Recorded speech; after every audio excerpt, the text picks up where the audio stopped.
So this is our little piece of desert in the classroom.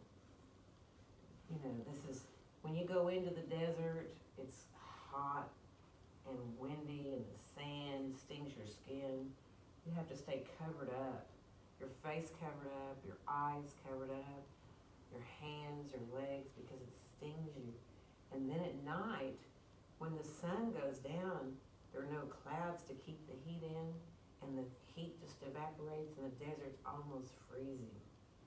So it's a scary place to go to. You don't want to go to the desert unless you really know how to live in the desert and you have the right kind of tents and equipment.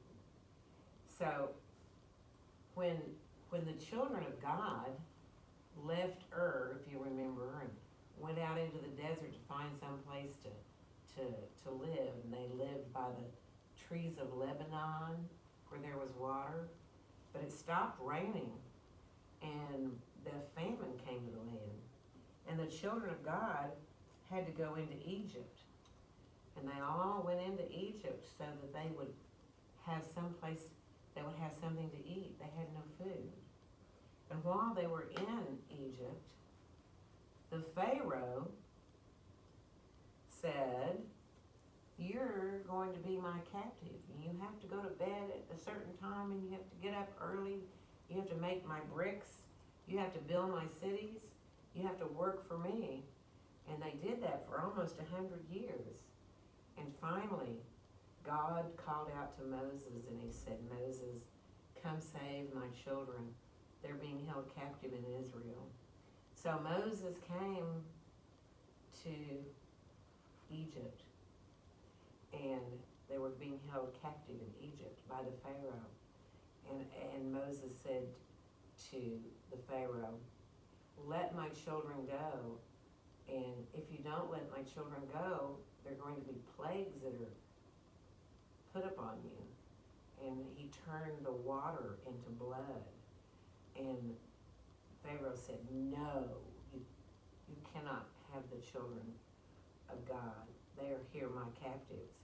So finally, they had a plague that killed the firstborn of all the children.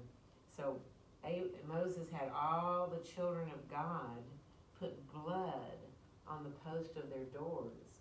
And that told the angel of the Lord that they were his and he would not come to them.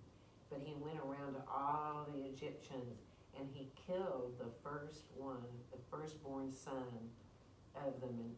And when Moses came back to Pharaoh and said, "Let my children go," the Pharaoh said, "Okay, you take them and you go fast." And Moses knew that if he didn't get the children out fast, that Pharaoh might change his mind and come after them. So he started taking them out. He said, "Hurry, hurry." And they made a bread. They didn't have time to leaven their bread. You know, when leaven is put into a bread, it rises big and fat, and then you bake it and you have bread. But they didn't have that. They mixed it up and didn't put any leaven in it, so that when they got ready to fix it, it was unleavened bread. And it looked like a cracker that they took with them. It's just flour and water that they ate while they were in the desert. So while they left, all the Egyptians gave them gold and silver, and they were so glad to get rid of them because they were afraid that another plague would be best upon them. And the children were hurrying. Oh, they were going as fast as they could. And they were heavy laden with their animals. They brought animals. They brought gold. They brought everything. And they got to the river. And they couldn't cross it. And they got right up to the edge of the water. And Moses said, "God, what are we going to do? They're coming after us." And he said, "Moses, let down your staff and the waters will part." And Moses let down his staff and the children of God, and Moses went through the waters. And just as they were going through, they heard the horses coming from the Pharaoh. Pharaoh had changed his mind, he was going to come take them captive, and they ran across. They were so scared.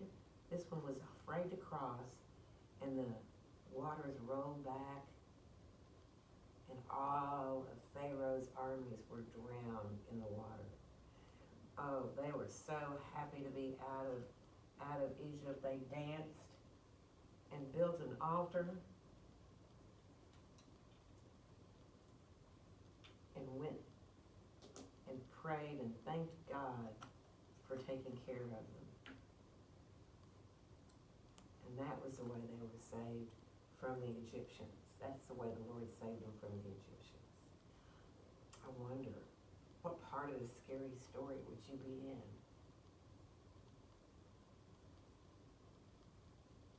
And wonder what it was like to see all of those horses and chariots that were coming after them drowned in that water.